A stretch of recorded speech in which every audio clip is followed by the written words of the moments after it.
Welcome to Afterthoughts, everybody. This is our Recommend or Refute episode where we are going to each talk about some things that we watched separately this week and pitch them to the group as to whether we would recommend that everyone watch those or maybe to stay away from them. I am your host, Michael Dixon. With me, as always, John Garcia.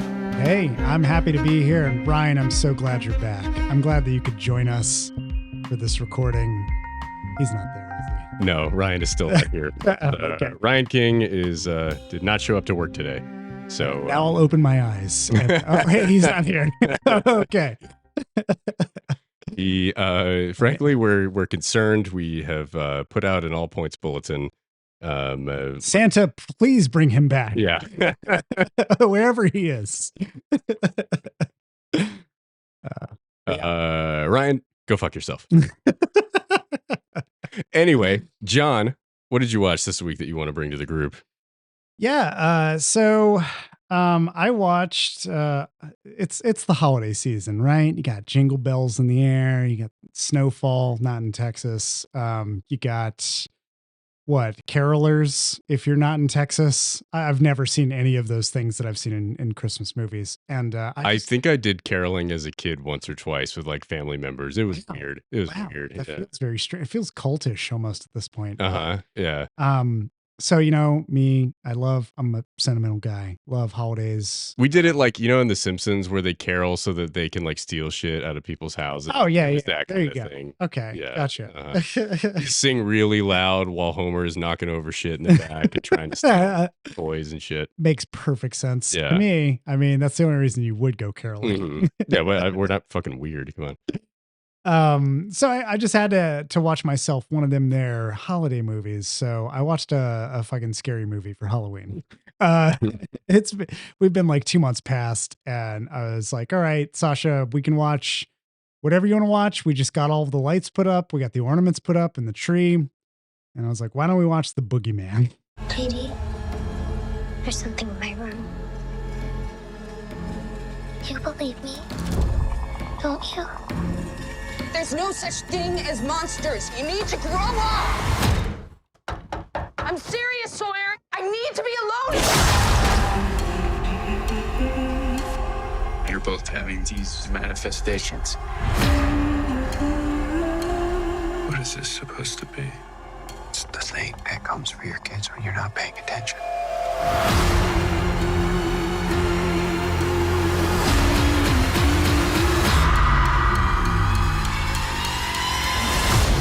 Dad, you have to listen to me. Okay. I'm listening. Sweetheart, let me handle it. Well, I mean, you didn't watch any scary movies during October except for just scarily bad movies. Yeah. So I had to catch up. Mm-hmm. And The Boogeyman, I knew it came out. I remembered seeing the trailer. There's like a little girl and she pushes like a light orb under her bed and there's something there. I just remember the camera work looking kind of cool, like flips underneath the bed immediately. There's not like a hard cut under the bed. There's a lot of consistency in what's going on. The Boogeyman is based on a Stephen King novel, or not a novel, short story about a man who comes to therapy I haven't read it, but from what I gather, comes to therapy to talk about how like the police think that he's killed all of his children. And he's currently like evading that suspicion because there's some like fucking entity that lives in his house that's killed his children, like in the middle of the night. Like, the first kid died of SIDS. And then after they thought the first kid died of SIDS. And then after that, like every other kid died in like a really gruesome fashion that he's been framed for. My spidey senses are tingling. I don't buy this bullshit. Yeah, and it's one of those things where like in the short story there is like this, if you're really superstitious, it's creepy to think about, and if you're not superstitious, you clearly think the man did it. In the Boogeyman, the movie, it's an adaptation of that, and they don't adapt that story to the entirety of the runtime. Instead, it serves as the jumping off point. And so they have David Dastmalchian, who you've probably seen him. If you look him up, you're like, he's that creepy guy. Yeah. He was Polka Dot Man in the Suicide Squad. He's been in Dark Knight and he was in Dune. He's in Dune. He's been in a lot of fucking movies. And he just walks into this therapist office and sits down, and he's like, I need to talk to you about something. And like, I don't know where to go, and I might, I don't know what I'll do. And the therapist is like, okay, I guess I'll talk to you about it.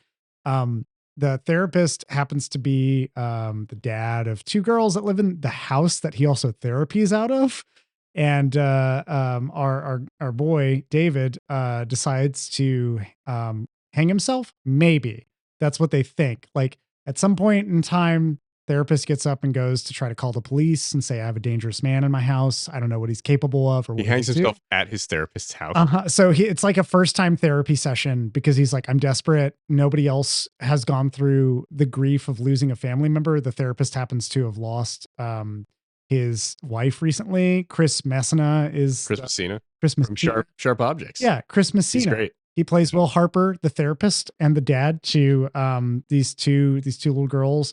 One of them played by Vivian Lyra Blair, who plays young Princess Leia in the Obi-Wan show. And I was not a fan of that show, and I was not a fan of her acting, but she's much better in this movie, and I want to see what she does next. I feel like Star Wars, post 1983, has a strong track record of actors performing much better in other movies. Oh yeah, than they do in absolutely. the Star Wars movies.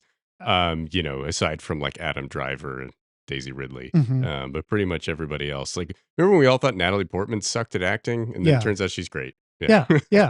But yeah, so like, anyways, Chris Messina, he is this therapist, and his daughters, they're dealing with their mother's death and his wife's death. And so in this moment, we have Lester Billings is the name of the character from the short story who comes in to seek therapy for this thing. And so like, after this encounter where Chris Messina tries to go and call the cops, and Lester hangs himself in a closet, the closet of their mother's art room where she painted all of her paintings. It's like suspected by the girls that something is different, but by the dad, he's rationalizing it. He's like, no, he's a very disturbed man. Obviously in a pinch, when he realized that I was going to betray his confidentiality and trust, he hung himself, and, who knows what he was going to do. He had killed his children. And from there, the rest of the movie is what you would think of like a creature feature and that kind of like scary shit of, there is something in this house. It's been transferred from the previous homeowner, of like that whole kind of transition of now it's going to pick off your family one by one. Mhm.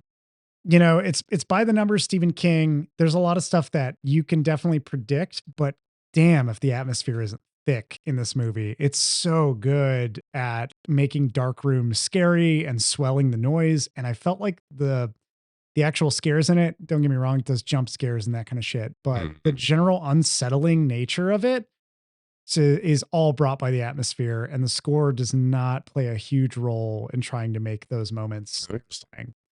The whatever the creature is that has gotten in that they call the Boogeyman, it has a kind of a shape that's like a skinny man with like multiple arms, crawls like a spider.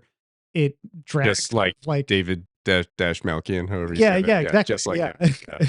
It kind of drags like black mold into wherever it goes, and that's how it's been there before. So they try to use that to like track it. Really becomes Sophie Thatcher, who plays Sadie Harper, the main character. Sophie Thatcher tries to carry this entire movie on her shoulders, and I think she does a really good job. Her Does dad she play the little girl? She's the older girl. Okay. She's like the older sister in the family. And a lot of the movie focuses on her because if it focused on a young girl trying to thwart a demon, maybe not as logical or reasonable in some ways.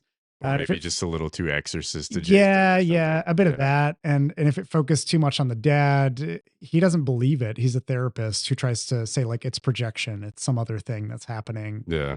And so within that, you just get to follow Sadie, the main character, played by Sophie, as she tries to kind of uncover this. And there's a lot of the movie is spent with her not believing it's real, being in denial, but seeing it in certain circumstances. Probably the most shallow aspect of it is they don't really show outside of the family's lives. Like Sophie goes to school and she's kind of bullied by like 4 girls, but they're only 4 girls in that school. Like it's one of those problems where like, just don't have extras. yeah, they have like one scene dedicated to showing you that there are more kids in the school and that all of them know that Sophie's mom died recently and they all kind of say sorry. But after that, it's only 5 girls in the school and that's all that it is. But it's the movie is saved by the atmosphere and it's saved by the creature because the creature has that fucking annihilation shit. Oh, It assimilates people's voices. oh, love And it that. tries to use that to lure people into different circumstances. And Does it shape creates itself that. into a terrifying skull bear thing? It can't do that, but, and this is, you know, if you're out there and you think that this is interesting and you'd want to see it, this is just a visual spoiler, but it's fucking cool to see no matter what. When the creature finally gets a hold of somebody and is about to eat them, it doesn't bite into their flesh or eat their body. It sucks their soul up. Oh, And it does it because its mouth has, you know, the Bane mask from Dark Knight Rises. how can I forget? It kind of looks like that, but it's actually 2 hands from inside of its mouth that are clasped together, and it rips the jaw Oh, of the outer skin open and reveals another mouth inside and like a face with disturbing fucking eyes. It's some like just weird shit that I don't know whose nightmares they dreamed it up from, but it looks so cool. And it comes out and eats like a kid. Soul is your ally. Yeah. I was born in a golden mine. Yeah, and what a coincidence. This creature thrives in the darkness. So yeah, they have a lot of those telltale moments where you're like, oh, the lights go out, shit's about to get creepy. But it's so well done, and I really liked it. I watched the behind the scenes for it too, with the director who looks like suspiciously like Alex Wolff or like a relative of Alex Wolff. And I thought that was really funny. His name is Rob Savage, and a lot of his movies that's not his real name. they don't have like really good, his movies don't have really good ratings, but it seems like he's trying to do interesting things. I'm kind of curious to go check out more of his movies, and see what his filmography is like. But, I think at one point even and I really wish I could compare it for you because, the only problem, and I may cut this, but the only problem in the behind the scenes was they compared Sophie Thatcher's performance to, oh God, it's not, I don't think they compared her to Shelley Duvall, but I think that they did something Oh, where they were like, she's like this actor where she carried the whole movie. And I was like, I don't know about that. that's It was a strong comparison to make. very strong Shelley comparison. So they did Yeah. something like that where they were like, she just did this. And it was like this one established actor who was with Kubrick or some shit. And I was like, I don't know about that. Sorry about I draw the line there. But yeah, the Boogeyman was fun. In contrast to it, just a real quick shout out and a big fuck you to this movie. I watched Wish Upon, which is a 2017 horror film. It's basically the monkey's paw, but with like a Chinese murder box that you make wishes to and it kills people. Oh, Any wish that you make, it takes a life for, and it has to be somebody that you know. And this movie is, John, Ryan Philippe is the star in this movie. You know it's going to suck. Come on. I mean, well, he's not the star, but he is. Yeah, he's in there. So Ryan Philippe plays a dad who dumpster dives, and his daughter's embarrassed of him, and his daughter is bullied in school, and she finds a wish box and wishes for all of the shitty things. She's the shittiest person ever. And it was such a stark contrast because I watched this and I watched The Boogeyman in the same weekend. And if you really want your valleys and your peaks, or you want to really appreciate The Boogeyman, watch Wish Upon first and you'll hate it all the way through. And then watch The Boogeyman and you'll come out on top and you'll feel all the better for it. But yeah, like 5 wishes in, the main character has killed like 5 of her friends and people that she knows. And the woman from Twin Peaks who plays Audrey's in it. Oh, okay. She plays like a friendly neighbor and she gets murdered by the wishing box. But like by the end of it, the main character turns into like fucking Gollum from Lord of the Rings. She's like, it's mine, it's my precious, like about the wishing box and some shit. And all of its like thrills and the suspense are completely just undercut by it. And it really provided a great technical contrast for me. So like if you out there feel like you have no film literacy and you really don't know what makes a movie good or bad, you just know you don't like a movie, watching Wish Upon and watching The Boogeyman will give you a great sense of what a good film can be given similar characters who perform similar kind of roles in a story. Like the main character of The Boogeyman, she could have been unlikable. She does a lot of stuff that doesn't make sense to her friends, and it doesn't make sense to even like her family, but it makes sense to the audience, and following her on this journey is trippy.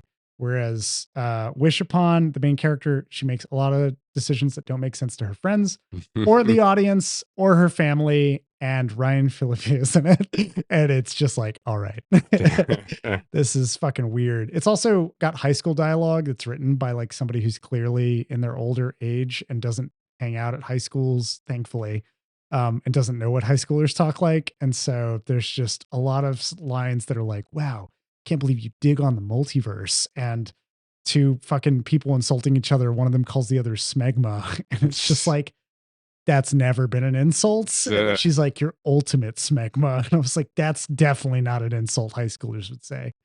It's also gross. Why the fuck did you write that in there? Yeah. So yeah. Anyways, well, Dixon, I ended that on a low note, but I would recommend The Boogeyman. Okay. All right. Wish Upon, just sneaking that in there. Good to know. What do you got? Yeah, so I every year with the exception of last year, I write a blog post ranking all of Nicolas Cage's filmography from that year. And it's early December as we're recording this, and I have started to dive into the movies that he's made this year that I haven't had a chance to get to yet. Very excited for Dream Scenario. I haven't seen that yet, so excited to see that. But I watched the first movie that Nicolas Cage came out with this year. It is a Western called The Old Way. I want you to understand how good a woman your mama was. She took Colton Briggs, the coldest killer that I've ever met, and she turned him into a family man. My mama's dead now.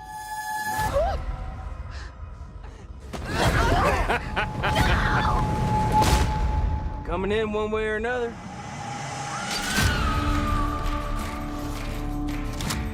Tell me the names of the men who did this. As long as that little girl is alive, there's no room for vengeance. You're protecting a killer. From another killer. Can you teach me how to shoot? Nicolas Cage has never done a Western before, and I was interested to see, okay, what is it about this movie that drew him into the genre, and why has he avoided doing a Western for his entire career? It might have something to do with his terrible Southern accent. What are you talking about? Just awful. Really bad. He's great at accents.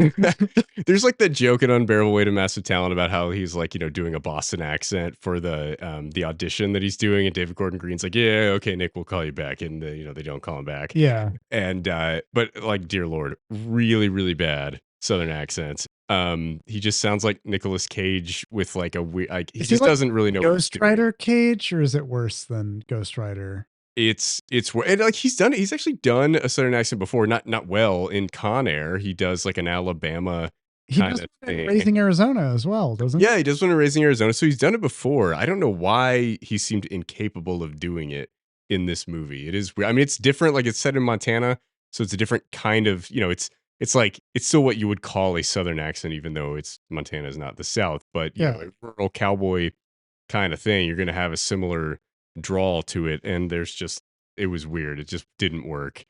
The movie opens on a small Western town square where the town boss is about to hang someone publicly in the middle of the town square. And is giving a very self-righteous speech to the entire town about how he didn't choose to lead this town. God bestowed this burden upon him. Okay. And he is just, he's just trying to be righteous and to, stop the evil sinners in this town. And, they're just going to go to hell and he's going to send them there. And just like one of the most absurd monologues that you will hear in quite a while. This movie is full of absurd monologues. But he's about to hang this guy, and then you see a mustachioed Nicolas Cage standing in the background of this scene. Obviously fake mustache flapping in the wind. Like one of those mustaches that like curls down over the mouth that's like not really connected to the face. And This is like the fucking Once Upon a Time in Hollywood mustache, the big Zabata like mustache. not as convincing. big as that one, and much less convincing. So there is a group of citizens that try to save the man who is being hanged. And his like 12-year-old son is sitting there like begging the town boss, like, hey, please don't hang my dad. And he's like, he stole from me. He's evil. He has to hang, kid. Yeah. And then this group of people all of a sudden bust out of the shadows and start attacking and trying to free him. Nicolas Cage just starts shooting indiscriminately, killing like everyone involved on both sides of this thing. He kills the people trying to free the hanged guy. He kills the town boss. He steals money off the town boss and some other people. Apparently, he feels like he's owed a debt in this town and is taking money out of people's wallets. Meanwhile, the hanged man is freed now, and he is like struggling on the ground. And Nicolas Cage is looking very menacing, stealing people's money around him. And the hanged man, who has now survived, picks up the gun, points it at Nick Cage, and Cage just shoots him in between the eyes with his 12-year-old son just sitting there right next to him. Hard cut to 20 years later. Okay. And we go to this beautiful Montana landscape, like in this valley with these beautiful mountains around and this grassy field. And Nicolas Cage, now sans mustache to show the passage of time, of course. Of course. You always lose your mustache. Passive. Yeah, absolutely. He's now married to a very young woman, and they have a daughter who's probably about 12 years old. And Cage is talking about how much he loves his wife and you know, how great life is. And he goes to walk his daughter to school, and wouldn't you know it, but a band of outlaws comes through and murders his wife. The band of outlaws is led by the child who witnessed Cage murder his dad in the opening scene. John, the now adult child leading the band of outlaws is played by none other than Noah LaGrosse. Do you know who that is? Noah LaGrosse, not by name. He plays Cage's fake son in A Score to Settle. Whoa! It's a reunion movie. Yeah. I was like, where do I know that fucking guy? And I looked up, I was like, oh my God, he's in Score to Settle. If you haven't seen A Score to Settle, dear God, please go watch that. Terrible movie, but hilarious. So basically then the band of outlaws runs off, kind of trying to goad Cage into going to fight them and seeking revenge. And he, comes back from walking his daughter to school, sees his wife has died, and decides to drag his 12-year-old daughter on a revenge spree in order to kill these guys. And he's talking to the marshal, he's like, son, like, you don't want to bring your daughter into this thing. You're just gonna destroy your relationship with her. As long as that girl's alive, revenge can't be a part of your life. And Cage is like, fuck you. And he just takes his daughter and goes like, trying to kill these guys. And it basically turns into every action movie from the past 10, 15 years, where it's just a revenge story where Cage is hell-bent on murdering the people that murdered his wife. Any cost. Doesn't even seem to care about his daughter and her well-being and all of this and how this might affect her emotionally. I'm sure that's commentary. I'm putting air quotes on it. It's just at that point it gets pretty stupid. There are a lot of long, dumb monologues. One of the sidekicks in the Outlaw group is played by Clint Howard, and he's pretty funny. Amazing. So he provides some nice comic relief, and he's kind of always getting shat on by all the other gang members. So that was pretty fun. But overall, it's just very, very dumb. And Cage is actually pretty bad in it, which was disappointing to me. Usually I feel like if he's in a bad movie, he's trying to do something and he can have some interesting parts and you can see what he's maybe wanting to do and trying to get something out of the experience. I didn't really feel that about The Old Way. And so it made me kind of wonder why he was drawn to this project and why he decided to do it. But I did write down a quote from the movie that I think you will find entertaining, John. Go on. He's talking to his daughter. They're sitting around a campfire. Yep. And he's talking about how his daughter is incapable of feeling emotion. Like she doesn't know how to cry. And apparently Cage is also a sociopath. And he's telling her about his childhood when he had to learn how to like fake emotions and he never knew what fear was. But he could recognize it in people, but he didn't really know what it meant. And he turns to her and he says, even though I could recognize fear in men, I can honestly say I had no idea what it actually felt like. It was as if I'd been born dead inside. But I didn't care because I was dead inside. That's like that fucking quote from Next that you clicked. I don't even remember what it was about. Just like raining fish or something. Yeah. What the fuck? Oh my God. And Cage's delivery is wild. Like just it's fucking insane. Like you kind of have to see it to understand like how wild it is. But yeah. It's that kind of movie. I wish there were more stupid lines like that, but like there are enough of them to where I was like, kind of entertained while watching it. It looks gorgeous. Like it's shot in Montana on location, and it's just incredible to look at. The landscape is beautiful, but that's kind of all it has going for it, unfortunately. Do you feel like the landscape shots of Montana were like stock, or do you think they actually shot that? No, it looked legit. I'm pretty sure they shot all the stuff there. They had a very consistent feel to them, as if they had shot them all. I didn't feel like they were pulling something out of a different shoot or something like that.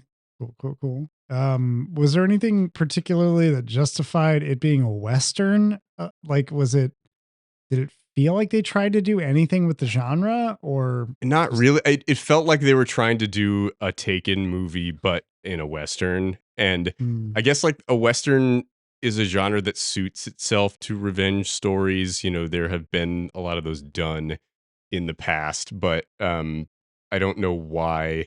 They felt like they had to do it as a Western. I mean, like it made it prettier to look at than if it had not been a Western. Yeah, so that was helpful to get through it. God, I could imagine if that wasn't a Western, it's just Cage in the woods with like some people. I've seen enough movies like that to know where that goes. And it's just, or even an urban movie just wouldn't be as like, it would just be a score to settle again. Yeah. You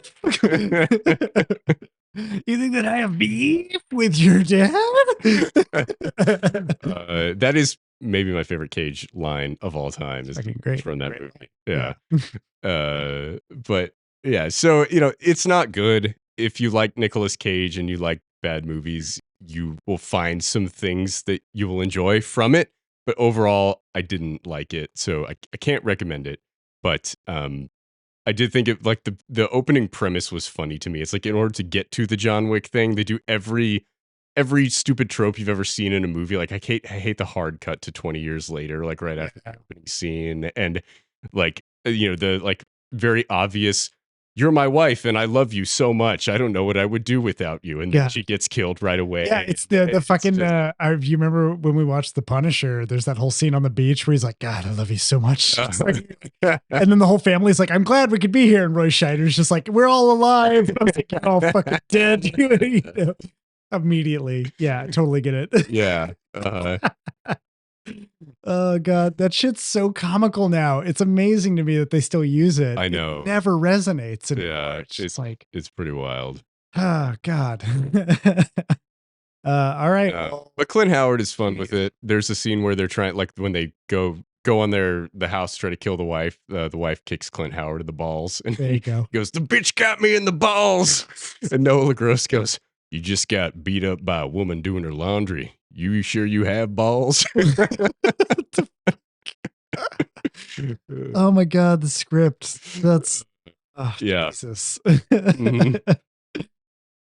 Did you have any other great quotes that you wrote down? Those were the two that I wrote down. When I do my Cage article probably won't be posted once this episode posts, but it'll be more toward the end of the year. But I always pull quotes from the movies and insert them into the article, because that's half the fun of these bad Cage movies, is there's always going to be some really funny one-liners that stand out pretty well. So absolutely. Well, shit. All right. Well, I guess I'll avoid the old way. Yeah. I mean, you might have fun with it, John. Yeah. The general population, probably not. If you like Nicolas Cage and you like bad movies, then maybe give it a shot if you have nothing better to do. But we'll see. I haven't gotten through. There's some. He actually did 2 westerns this year, and I haven't watched. Yeah, the other one he actually shaved his head for. I forget what it's called, but I'll get to that one soon. But I probably it was worse than Renfield, but I probably had more fun with it than I did with Renfield. Well, yeah, you're also a fan of like Western versus that uh-huh. darker. Yeah. I'm just curious to know what that other movie that Nick Cage was in is. Butcher's Crossing, I think is what it's called. Okay. Gotcha. It's the only time he's shaved his head for a role. And you can only watch it by like buying it for $20 digitally right now, which is super annoying. So That is annoying. I may have to do that in order to complete this article. But that'll probably be the last one that I watch to see if it becomes available to rent for $5 instead. But Man, sidebar real quick before we go on. Have you ever seen Sunny? I'm realizing now Nicolas Cage only directed one film and that's it. No, I didn't know he ever directed 2002 movie. Oh my God. Sunny. No. 110 minutes long. I will have to seek this out. One of my buddies who always leaves a review on Letterboxd watched it and didn't say anything about it. James Franco is the star? Yeah, that's extra weird, isn't it? It has a 31 Metascore and a 5.6 on IMDb. Woof. Harry Dean Stanton is in it. That doesn't say anything to me, right? Nicolas Cage he is in it. He's credited as Acid Yellow. All right. Fair enough, Sonny. All right. So I'll have to keep an eye out for that. Anyway, I would not recommend the old way. That's going to be a refute. John, I'm going to kick it back to you. Since Ryan is not here, we're just going to kind of riff here. What else you got for us? The spoils of not having a fellow co-host here. Yeah. So in addition to watching The Boogeyman and Wish Upon and getting a fantastic film contrast, I also closed out a few shows on Netflix because I paid for a month of Netflix recently. Due to Scott Pilgrim Takes Off coming out, Ryan recommending it. I watched all of that. And yes, it was as good as Ryan said it was. And yes, he didn't spoil all of it, just like he said he did. So yeah, it was good. But the thing I want to talk about is a Mike Flanagan joint, Mike Flanagan's new joint. I'm sure a lot of people are familiar with it. The Fall of the House of Usher. Your Honor, no matter how much evidence stacked against them, the Usher crime family stands stronger and darker than ever before. Anyone comes after us, we will exhaust our arsenal until the threat's neutralized. By neutralized, do you mean sued into oblivion on the streets? Neutralized. Like dead. You guys, we really should get together more often. It's just a balm for the soul. Your brother's dead. This is tragic, but a few "my heart will go on" tweets will pat it out. This was no accident. You have been targeted. And this woman knows everything. It's time, Roger. What did you do? I'm afraid you're ringside for my reckoning, old friend. And this show, it's a limited series. Mike Flanagan is, in my opinion, one of the like poster children for Netflix, who he's just been given several projects, and each one of them, it's not that he's like knocked it out of the park. He's just done a really fucking good job with what's given to him. He clearly has passion. And Dixon, I've shared my love of Midnight Mass with you. I thought it was a fantastic kind of analysis of like religion and how fanaticism can spread as an infection in a small community, which is like, it was just cool using that with like vampirism as well. And so when The Fall of the House of Usher came out, I did not give a shit about any of it. Even as much as I love Mike Flanagan, I saw posters, I saw ads, and I was just like, I don't know if I need another Flanagan. Midnight Mass is like top tier for me. I've heard that's his best one from like some critics that I have seen. I know he did like Haunting of Hill House and some other things. And The Haunting of Bly Manor and some Hit Oculus and all these other, he did Dr. Sleep, which I know you have opinions of. Did not enjoy that. Yeah. But like, actually didn't enjoy it so much that I forgot that I had seen it. And you were like, and I reminded Dr. Sleep. And I was like, no, I never saw that. And then I looked back at like my movie rankings from that year. I was like, oh shit, I did see that. It was just the most forgettable thing. It's about those hipster vampires going up against Obi-Wan Kenobi. But yeah, so The Fall of the House of Usher, the only reason I watched it is because we got my Netflix subscription and I was watching Scott Pilgrim. We ran out of it. And Sasha was like, what else is here? And I was like, hey, this. And she said, I don't know who Mike Flanagan is. I was like, you've seen every one of Mike Flanagan's limited series up until now. And she said, we'll put one episode on and we'll see how it goes. And this is the most monologuiest fucking Mike Flanagan joint I've ever seen. And that's from like Midnight Mass had a lot of monologues. Yeah, it did. And they were all very heavy and some of them very heavy handed, but I loved them. I love the writing. And I think at this point, Mike Flanagan is just resigned to being a good writer of these monologues. And he doesn't care as much about some of the other aspects of the writing. So like the Fall of the House of Usher, the basic premise is that there's this family, the Usher family. They are basically all Martin Shkreli's. And they all want to hike up prices, and they swear that they're doing good for the economy and good for the medical industry. And they're some of them are running human trials when they shouldn't be, and doing all this other fucked up shit that you would just assume big pharma does now. And it's like, okay, I have all of this cast is just all villains. It starts, the first episode starts off with, I think like all of the family besides the like dad, who is played by, hold on, I have it here. No, I don't. Bruce Greenwood. He's played by Bruce Greenwood. Yeah, I recognize him. I feel like I usually like him in things. Can't remember anything off the top of my head that he's been in, but yeah, and oh, he was like old Captain Kirk in Star Trek. Yeah, it's one of those things where I'm like, I remember your face, and I know exactly maybe where you were in this, but like he's got a memorable voice, and it just kind of like is mesmerizing. Yeah, and the entire thing starts off with a split in the timeline of narrative. It jumps back and forth between past, present, and like somewhere in between how far back in the past it goes. It's like from the 70s to like 2021 or 2020 to like modern day. So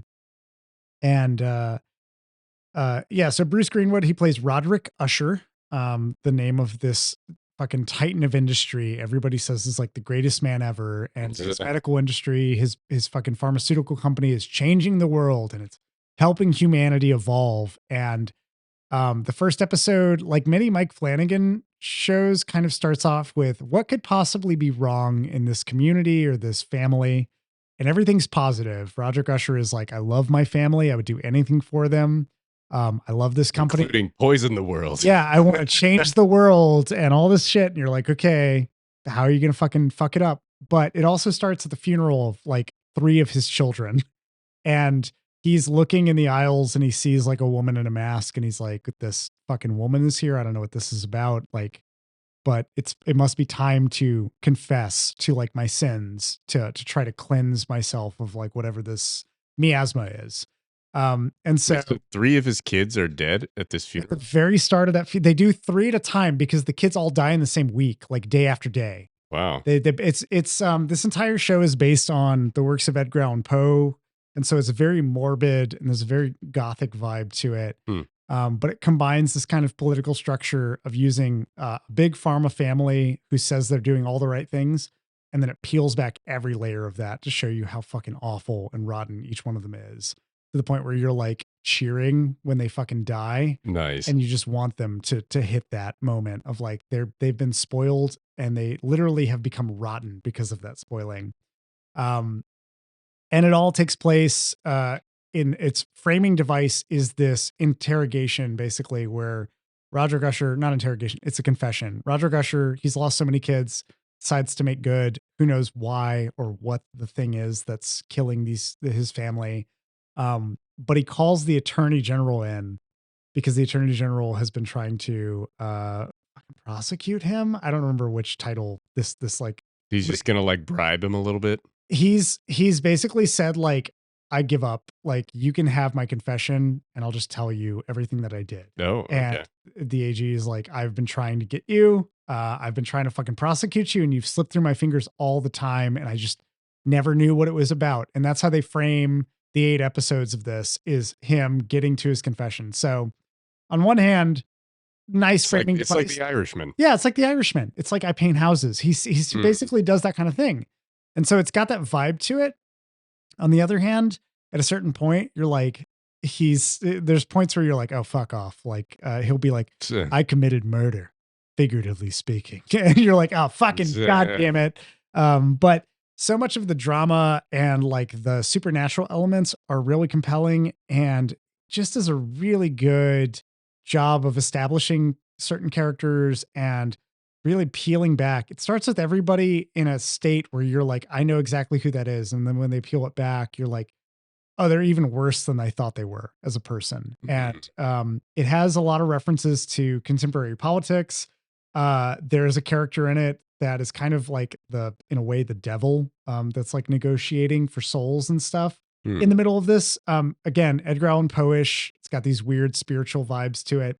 But that person is like, oh, I made a deal with this person. And one of my clients said I said they could shoot somebody on Fifth Avenue and they fucking wouldn't be able to get it. Like they wouldn't be prosecuted.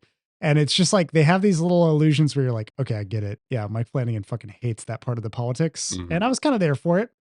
That feels a little on the nose. They're very much like on the nose moments where you're like, okay, but the rest of it I liked, and it integrates a lot of Edgar Allan Poe's poems into it in a way that's just delightful. And so it becomes this like really nice, it's nice prestige TV.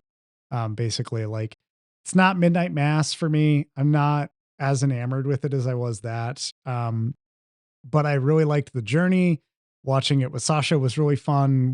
We both had like a lot of thoughts after, and it made me want to go read a lot of Edgar Allan Poe's works, which is like just rad to have that infusion. But even not knowing Poe, you would have a good time and you would not register that was a thing. So, yeah, atmospherically, it's cool. Mike Flanagan, he's really addicted to monologues now, which is fine. If you're like looking for monologues, he's got your hookup. And everything else about it, just like top tier Netflix production, a little on the nose with its political speech here and there. It's about a big pharma family. How's it not going to have some ham-fisted shit? Sure. Yeah. But I still liked it. And it was a cool descent into madness for the characters and the cast at the core of it. Yeah. Interesting. Is it, I assume this is kind of a Sackler analogy and talking about how, like, you know, these families try to, you know, put their names on museums and act like they're doing good things and shit, but they're actually like destroying the world.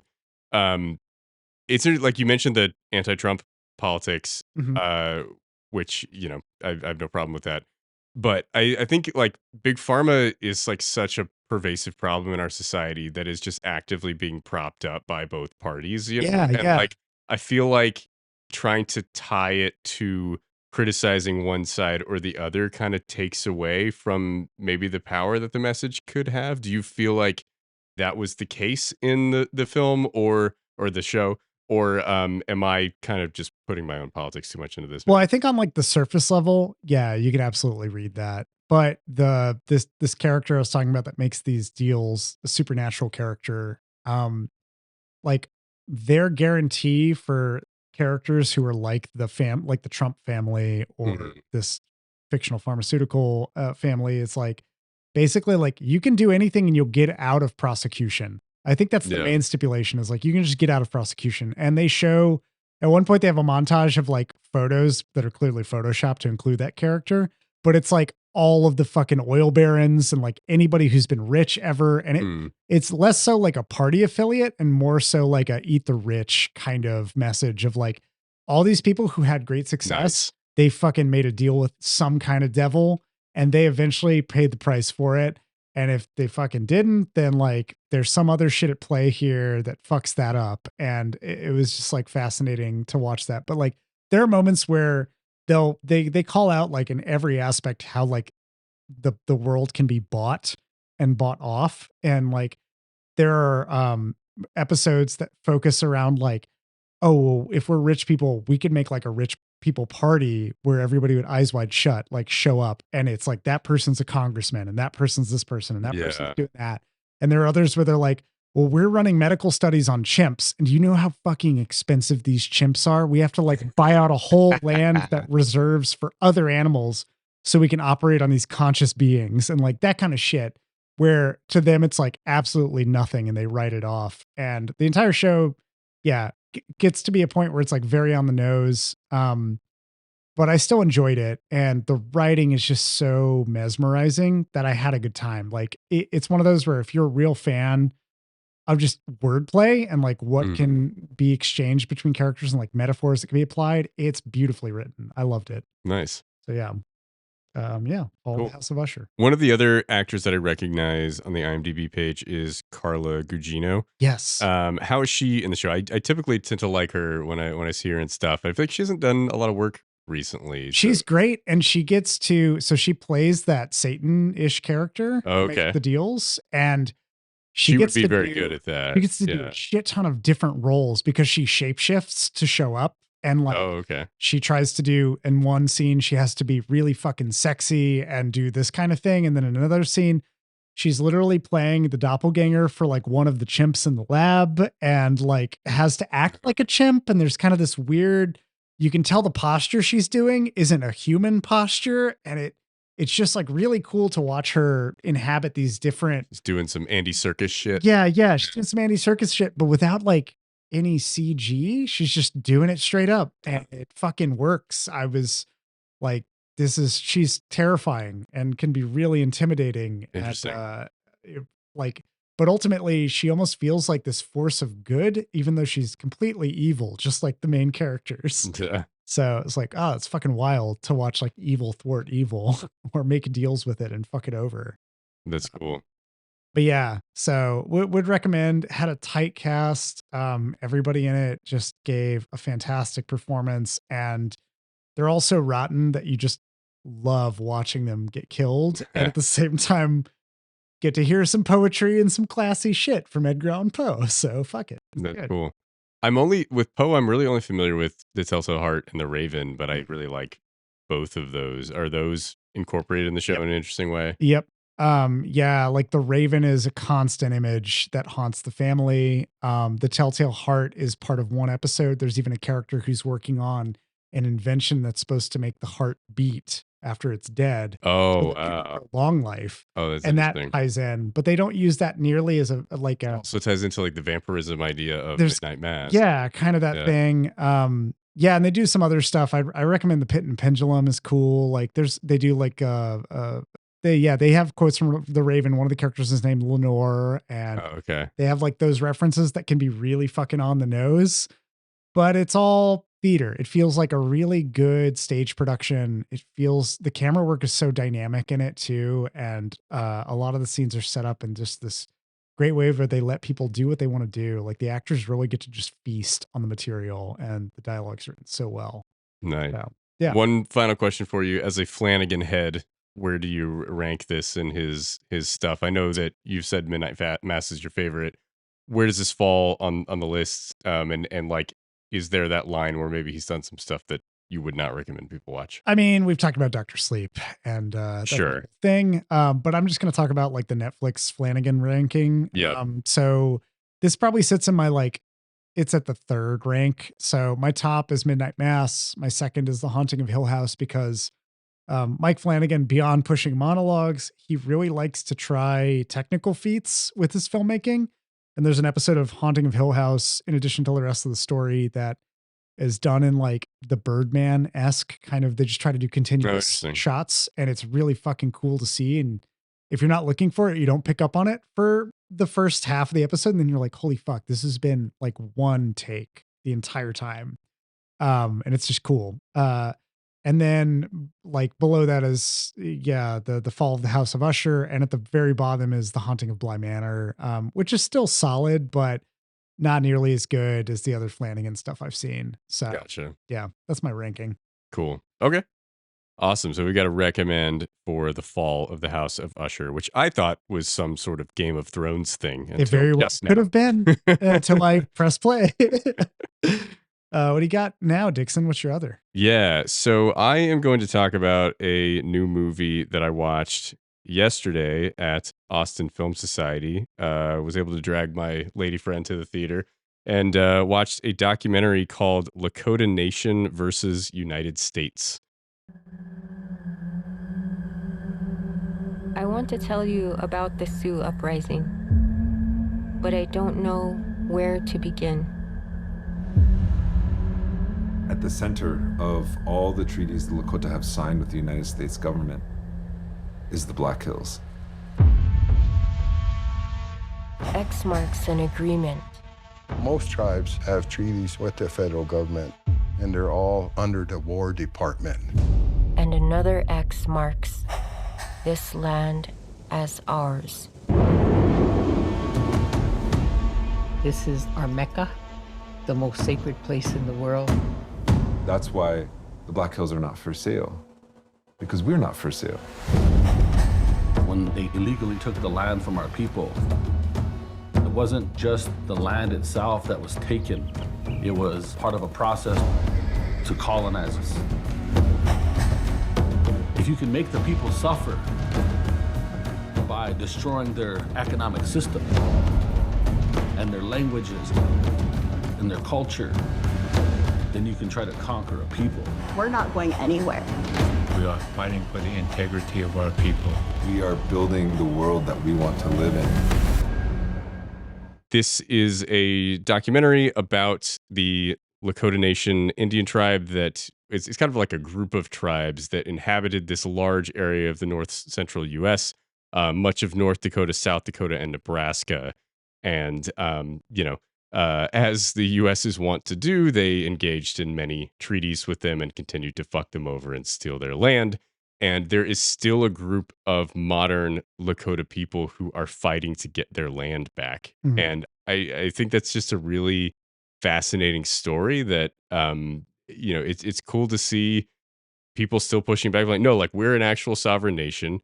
This is our land. We had these treaties. You have to give us our fucking land back. And they have this movement called Land Back.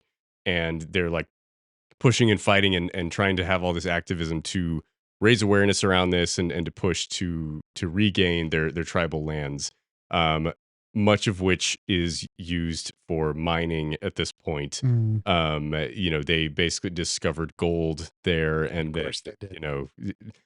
this movie goes very well with Killers of the Flower Moon. And Kanasatake, 270 years of resistance. that Right. I was talking about. which you mentioned a week or two ago. Yeah. But as far as like, I think it's interesting because like as far as 2023 releases, like movies that are new this year, I'm going to spoil my recommend to refute here.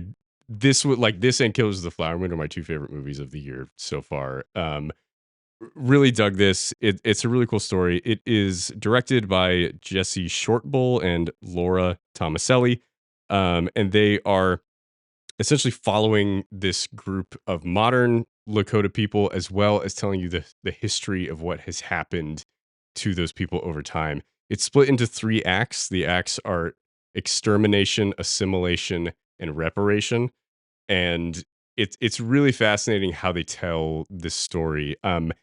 It is absolutely gorgeous to look at, and it is a fucking devastating movie. But there are all of these beautiful shots of this land that has been taken away from the Lakota people, and just all of this area in North South Dakota and northern Nebraska, just these beautiful areas of these hillsides and these, sacred land that these people were, living at for centuries until the U.S. government came and stole it all away from them. But they talk about the systematic process in which the government went about to do this. And, extermination, obviously, that's kind of self-explanatory with colonialism and people coming in and just murdering the native population and taking their land.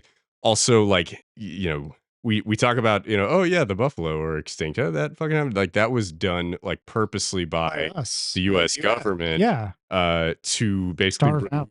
like just to destroy the economy of these tribes. And they talk about how Yeah. basically post Civil War, you had the U.S. Army staying in the South for a bit, and then they kind of after that they just went west and they were just slaughtering local tribes and making way for colonists to come through and to take that land. And it's a devastating story. They talk about Custer and Mhm. his terrible history of genocide. And Custer had the tactic that he pioneered was in killing the women and children of local tribes in order to kind of destroy the morale of the local people and to be able to pick off their fighting men more easily. Just such a fucked up mentality. They showed a clip from a movie that I did not know existed where Robert Shaw plays General Custer. Oh no. Yeah. Oh god. I was so taken aback by that. Talking about how he wants to go kill everyone. Custer's got lifeless eyes, doll's eyes. Oh man. Just very upsetting to see. It kind of gets into a lot of details about how this all happened. Then assimilation is the second act, and they talk about how, okay, we can only kill so many of them, but now we have to kind of ingratiate them in the culture. And one of the ways we do that is we have to get them to adopt capitalism. Basically. They have to, be Christians, and they have to wear these clothes, and they have to fucking use our dollars. Because these tribes are they are very communal and kind of socialist in nature, and the land is a living thing. It's everyone's. We live here as a community. We work together for everybody. And the U.S. government is like, what if you all tried to make your own money and try to become greedy sons of bitches? Yep. And this is discussed a little bit in Killers of the Flower Moon, but there's a process where the government say, okay, yeah, here's your land. It's your land, but we're going to tell you who owns it and how it's cut up. And we're going to say, okay, every native person gets X amount of acres, and they would dole out the land like this to split it up into private property. Yeah. And they wouldn't do that with all of the land. And they would just have parts that weren't given out to the natives that were then open to colonization for white people to come in. And it's like you take the deck of cards out of somebody's hands, and you're like, here's one card for you, one card for you, one card for you, two cards for me, one card for you, one card for you. You fucking just go. Yeah. Like, all right. And it's just like, it's just crazy to see all of these things put together in a single 2-hour movie to show how the U.S. government has systematically tried to commit genocide over the course of the past, 300 years to just rid the nation of the native group of people. They talk about Mount Rushmore. This is carved into sacred land of the Lakota people, done purposely as an act of white supremacy to say hey, this is our land now. Fuck you guys. We're carving our presidents into this rock face. There's a lot of hatred for Abraham Lincoln, which I thought was really interesting. The same week that he signed the Emancipation Proclamation, he decreed that 38 Lakota Indians should be publicly hanged. Wow. And just very, very upsetting shit where just the mentality of the US toward Native people has always been so upsetting, even among people who we think back on as progressive for their era. They were always treating the natives as subhuman pieces of shit. And it's just very, I will say, as mythic as Lincoln is supposed to be, he signed the Emancipation Proclamation not because of the slaves. He didn't give a shit about anybody. Oh, yeah. He signed that shit as an opportunist politician, and it's fucking well documented. Just like fucking LBJ making any kind of peace with MLK and doing any of that shit. LBJ didn't give a shit. He signed the Civil Rights Act because of public pressure. Yeah, exactly. Not because he thought it was the right thing to do. Mm-hmm. So fuck that. You decided just because the public thinks it's good, you should do the right thing. It's all right, man, fuck off. Yeah. So I totally get it. Totally understand. People can do the right thing for the wrong reasons. Absolutely. People can do the wrong thing because they're still fucked up, just like Lincoln. Yeah. Yeah. And the third act of the film is reparation. And that is essentially about the modern movement to repair the wrongs that have been done. And they talk about some legal cases that have been brought before the Supreme Court. There's a case where the Sioux tribe, sued the government saying, hey, this is our land. You stole it. We had legal treaties. You stole it from us. We want it back. And Supreme Court found in favor of the Sioux tribe and gave them don't fist bump there, John. They gave them 10 cents on the dollar for the land and said, hey, here's $100 million. And it was worth so much more than that at the time. And the Sioux tribe said, fuck you, we don't want it. We want our land back. This isn't fair. Can they sue the Supreme Court? How does this work? Unfortunately, no, you can't do anything to a Supreme Court justice. They are deities in our society, and they can be as corrupt and evil as they want. As we all know, as Bahamut masquerading as Clarence Thomas has succeeded in But so they still have not accepted that money. And like today with interest, it would be worth like $2 billion. And like they still are fighting to get their land back. And, it's like where, the Supreme Court can say, hey, we're rectifying this. And like, yes, the amount of money was not near enough to compensate for the value. But even if it was, like, you're trying to solve a problem with capitalism that's not a capitalist problem, right? It's still part of that assimilation process, right? Where you're like, oh, just take some money and it'll all be fine. Just go away. And obviously we saw how that worked out with Killers of the Flower Moon, where, if a native population gets rich, it does not end well. Yep. But, here in this circumstance, even if you say, oh, hey, just take the fucking money and like make some better lives for yourself. Sure. But like, that's not what they want. That's not what was taken from them. They want their land, and they want the way of life that they used to have before the U.S. government came in and systemically fucked them over and took all their shit. What's amazing is because I can immediately see the right thing to do for reparations in that instance is to give them their fucking land back. Yeah. And that equates to the amount of money the land is worth that you would then, as the government, unfortunately, because you fucked up in the past, have to pay to relocate whoever the fuck's on that land some other spot and make good and then be like, fucking, we're done. Okay. But I know that would launch some counter fucking lash from some like person that's like, I grew up on this land and it's nostalgic to me. And then it's just like, oh, God damn, now I have to deal with this shit. Yeah. That's, that fucking sucks, man. It was very deeply upsetting to watch. There's also like, there's some really fucked up stuff about like boarding schools, part of the assimilation process, basically kidnapping native children and forcing them into boarding schools where they're like teaching them to only speak English. They punish them for speaking their native language and like really trying to indoctrinate them into the Western way. And it's just that reminds me of like when segregation was ended. I mean, it still wasn't good. That the integration was not well handled in any way, shape, or form. Yeah. It's just like, let's send like any and all black kids to this like fucking upper crust white school where the entire curriculum is geared towards white kids and like everything will not favor you in any socioeconomic standing that you currently have, like all this other shit.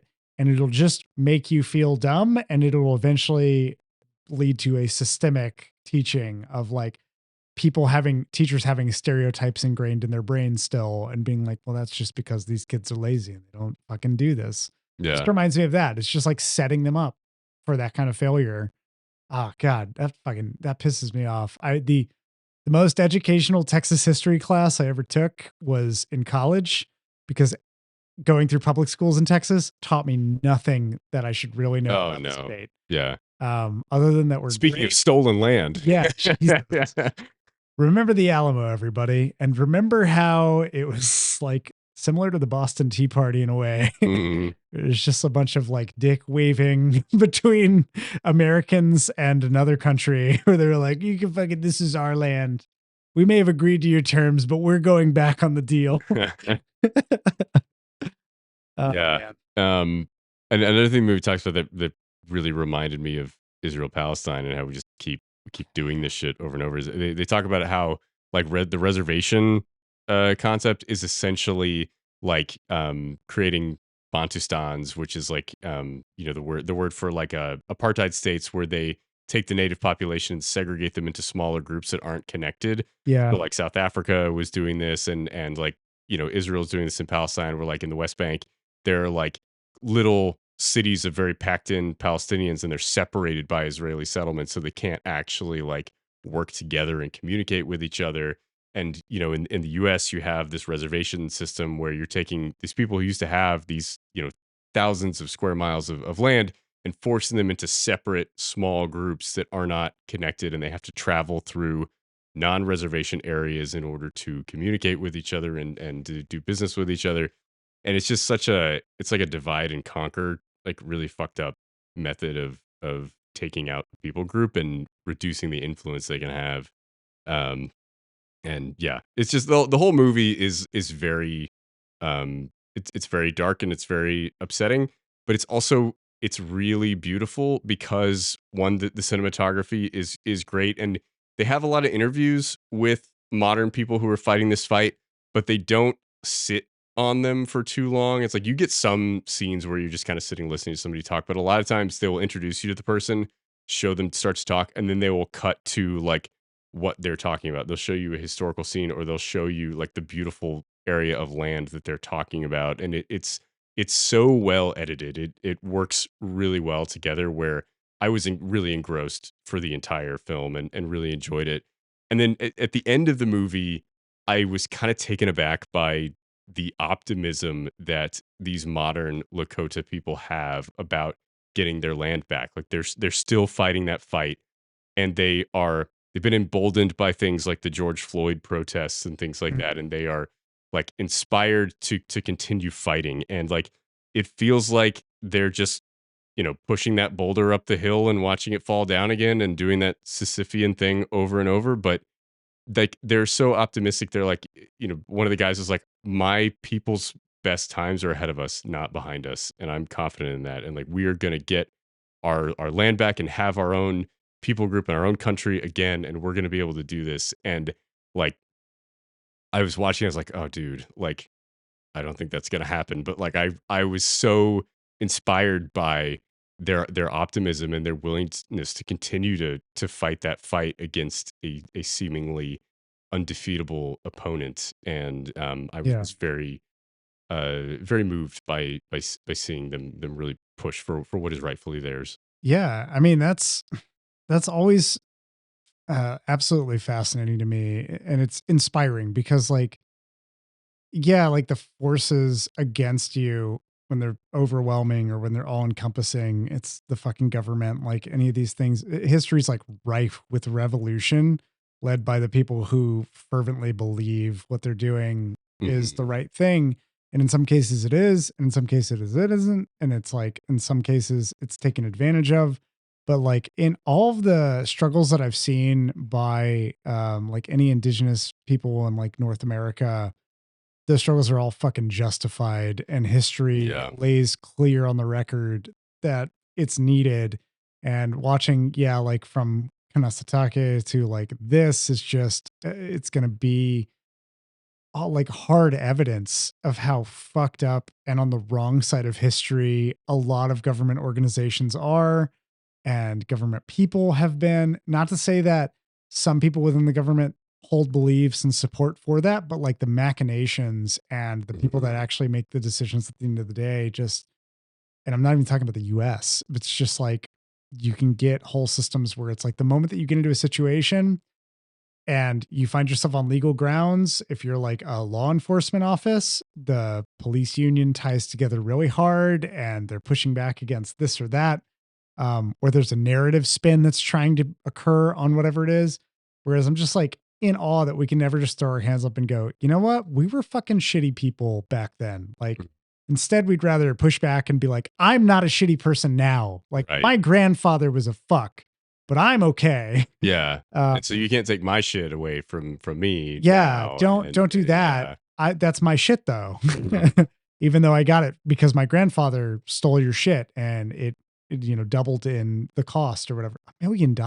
Fuck, man. Like, it was 100 million was the Supreme Court ruling, but again, that was like still not even close to the value of, like, it was such a huge piece of territory. Like, dude, most of North and South Dakota and parts of Nebraska, like just a massive area of land, like did not come close to compensating them for it. But again, that's not what they wanted. They wanted the fucking land. Like that's what was taken for them. Yeah. That is what just reparation is, right? That's one of those things where it's like, if somebody was like, all right, back then you would have made as a slave like $72 in 3 months, maybe. So here's $72 in now money. Here's 40 acres and a mule. Oh wait, we're not going to give it to you. Yes. Yeah. We'll give you $72 instead.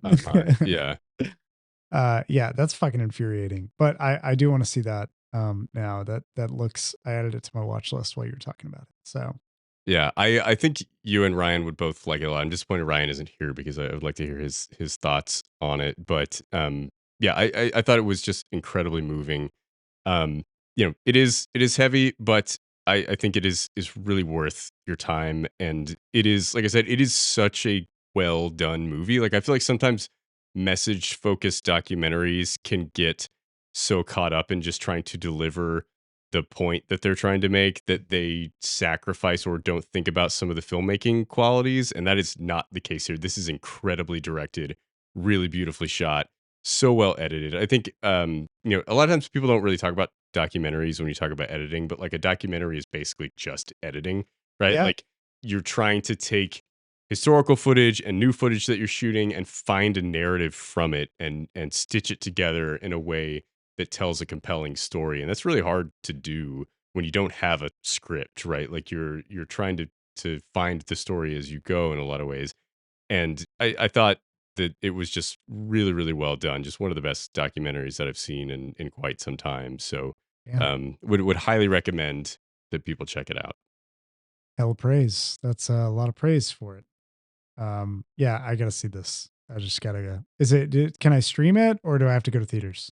That's a good question. I believe the only theater in town that was showing it was Austin AFF. Film Society, and that was the last Damn. screening they had currently scheduled. As possibly they could schedule more. There was a decent crowd there on a Sunday afternoon, but I imagine it will be streaming fairly soon if it's not already. It looks like it is available to rent online through Amazon, Apple, Vudu, YouTube. Nice. You know, kind of wherever you rent things for $4. So, you know, not that bad for, in my opinion, one of the best movies of the year. You can watch it at home for a pretty reasonable price. Very nice. Yeah, so that's gonna wrap us up today.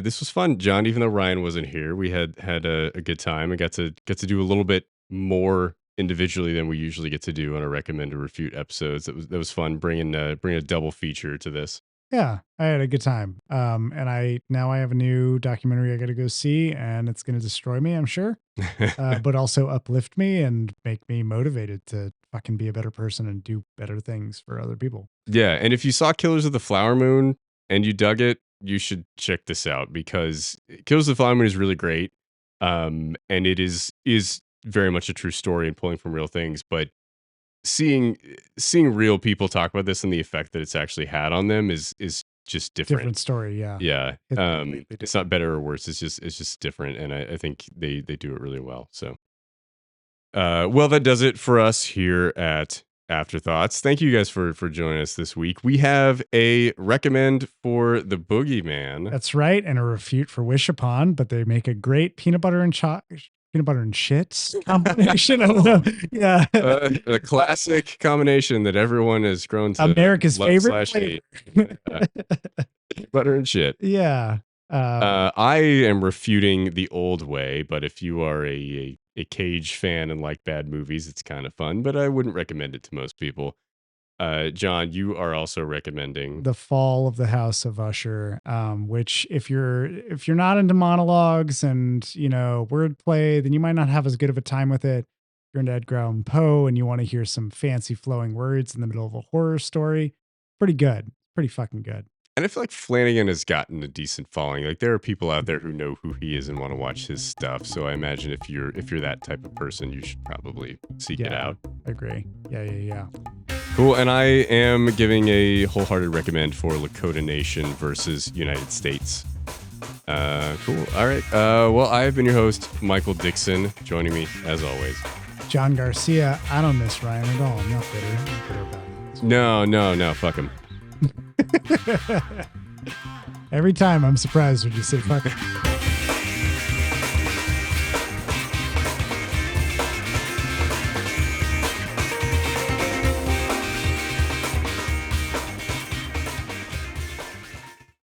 Hey there, movie buffs, TV toughs, and all listeners in between. John here from the Afterthoughts podcast. I just wanted to drop in at the end of this episode and say thanks for listening.